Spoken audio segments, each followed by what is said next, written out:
तू मैं। कमला देवी एक तेज तर्रार सास थी और उनकी बहू सोनल खुद को किसी महारानी से कम नहीं समझती थी। दोनों के ही दिन की शुरुआत एक कप गर्मा गर्म चाय और एक नई बहस से शुरू होती थी। अब उनकी ये बहस का कोई मतलब था भी या नहीं, ये आप लोग ही तय कीजिए। एक दिन जब सोनल सुबह सुबह चाय बना रही थी, आज चाय में इलायची डाल देती हूँ।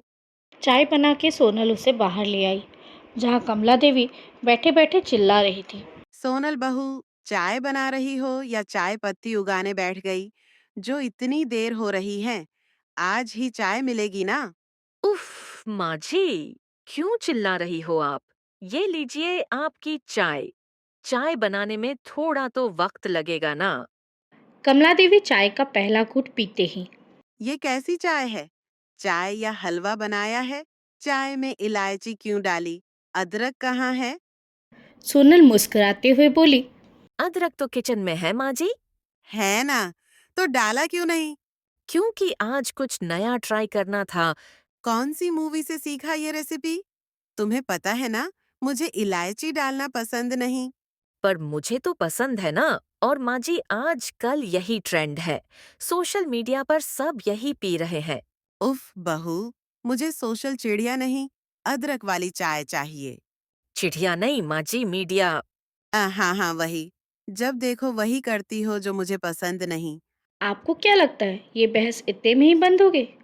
अरे रुकिए रुकिए, ये बहस तो और लंबा खींचने वाली है। और उन लोगों की आवाज़ धीरे धीरे इतने बढ़ने लगी कि कुणाल, जो कमरे में सो रहा था, वो उठकर बाहर आ गया। मम्मी सोनल सुबह सुबह फिर शुरू हो गए। दोनों जब देखो लड़ते रहते हो। तुम ही देखो, बहू के कारनामे। माँ जी तो बस मौका ढूंढती हैं मुझे सुनाने के। बस करो आप दोनों, एक दिन तो शांति से उठने दो। कुणाल को चिढ़ता देख दोनों ही सास बहू चुप हो गई और सोनल चली गई किचन नाश्ता बनाने। सोनल मन ही मन सोचने लगी। आज पोहा बना लेती हूँ, हेल्थी और लाइट भी। सोनल पोहा तैयार करके जब टेबल पर लगाने लगी, कमला देवी पोहा देखते ही, और कुछ बना नहीं सकती थी, जब देखो आलस करती रहती हो। पोहा तो बनाया है, इसमें आलस कैसा?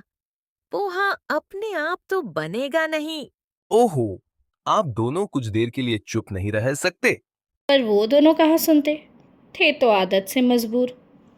फिर एक दिन सोनल जल्दी जल्दी खाना बनाती, क्योंकि उसे आज दोपहर को एक मूवी देखनी थी। अब सोनल कुछ करे और कमला देवी चुपचाप उसे करने दे, ऐसा तो हो नहीं सकता। चलिए देखते हैं क्या हुआ। जैसे ही सोनल आई टीवी देखने, तभी कमला देवी ने टीवी बंद कर दिया और चुपचाप बैठ गई।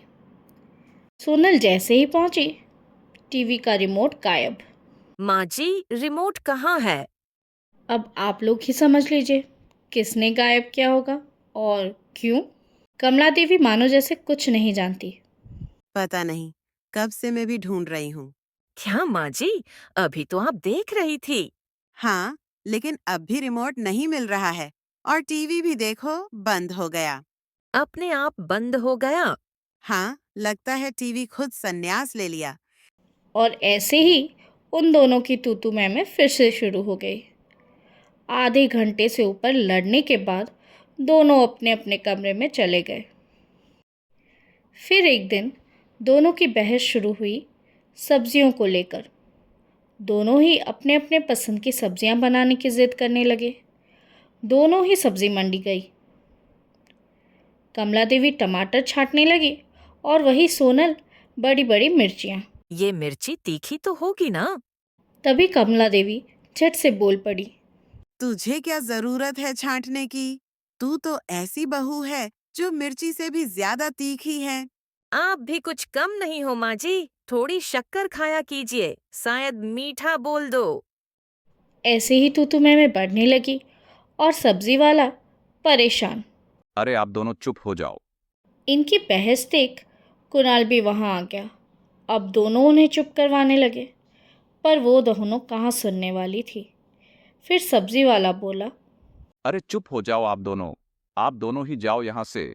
मुझे आपको सब्जी बेचनी ही नहीं है। दोनों ही बोल पड़ी। अरे अरे क्यों? क्यों? आप दोनों की लड़ाई से सब यहाँ से भाग गए। ओहो, आप दोनों कुछ देर के लिए चुप नहीं रह सकते? सब्जी वाला कुणाल से। क्या लोग हैं आपके घर में? दोनों बिल्ली जैसे लड़ रहे हैं। जब भी आते हैं बस लड़ते रहते हैं।